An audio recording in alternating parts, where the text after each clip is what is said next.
अमरावतीमधल्या परतवाडा अत्याचार प्रकरणामध्ये महिला शक्ती संघटना आक्रमक झाल्याचं पाहायला मिळालं।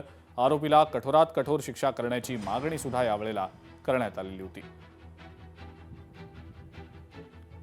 आता आम्ही सीसीटीव्ही कॅमेऱ्यासाठी प्रस्ताव टाकलाय, तेव्हा या काही उपाययोजना होत्या। डेपोमध्ये अनेक मुलींची छेडखानी होते, पण तिथे सीसीटीव्ही कॅमेरे नाही।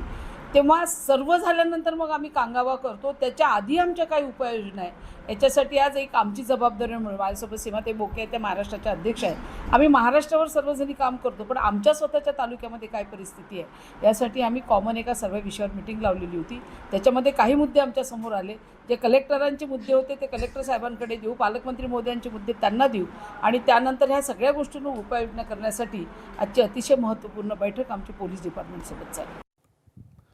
भोंदू अशोक खरात प्रकरणामध्ये दीपक लोंढेची शिर्डी पोलिसांकडून तब्बल 12 तास चौकशी करण्यात आलेली आहे। दीपक लोंढे हा खरातचा निकटवर्तीय असल्याचा आरोप आहे। समता पतसंस्थेत दीपक लोंढे आणि त्याच्या पत्नीच्या नावानं 4 खाती आहेत आणि याच खात्यांवरनं कोट्यवधींचे व्यवहार झाल्याचं समोर आलेलं होतं।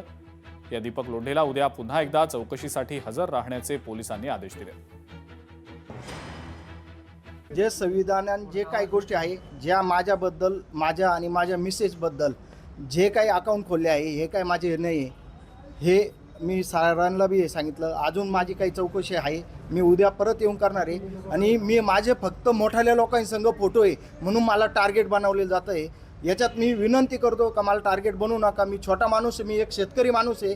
माझ्या घरी तुम्ही एकदा येऊन बघा आणि मी राजकारणी नाही कुठं। माझे वडील, माझे आई सगळेजण राजकारणी होते आणि त्याच्यानंतर माझ्या घरी जरी राजकारणी माझं भाऊन ते, मी कुठं राजकारणात नाही। मी फक्त एक जपलेले माझ्या वडिलांचे आणि आईचे रिलेशन मी पुढं सांभाळतोय। पुढची महत्त्वाची बातमी आपण बघूया। विधान परिषदेत 9 पैकी 2 जागा शिवसेनेला नक्कीच येतील असं वक्तव्य शिवसेनेचे प्रवक्ते राजू वाघमारे यांनी केलेलं आहे। पक्षामध्ये या जागांसाठी खूप चढाओढ देखील असल्याचं ते म्हणतात। एकनाथ शिंदे काम करणाऱ्या व्यक्तीला प्राधान्य देतात आणि ज्योती वाघमारे यांना उमेदवारी देऊन त्यांनी हे दाखवून दिलंय की पक्षात कार्यकर्त्याला किती महत्त्व आहे ते, असंही राजू वाघमारे यांनी म्हटलंय।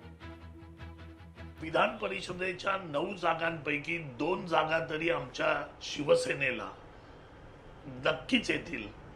पक्षामध्ये खूप या जागेंसाठी चढाओढ आहे। हा निर्णयही विधान परिषदेचा पक्षाला ज्या कार्यकर्त्यांचा फायदा आहे, पक्षाची वाढ ज्या कार्यकर्त्यांमुळे होऊ शकते, अशाच व्यक्तीला शिंदे साहेब नेहमी प्राधान्य देतात आणि ते याही वेळेला देतील। आमच्या पक्षाचा आणि सर्व कार्यकर्त्यांचा आमच्या नेत्यावर पूर्ण विश्वास आहे। लोकशाही मराठी ऐका, पहा, जागरूक रहा।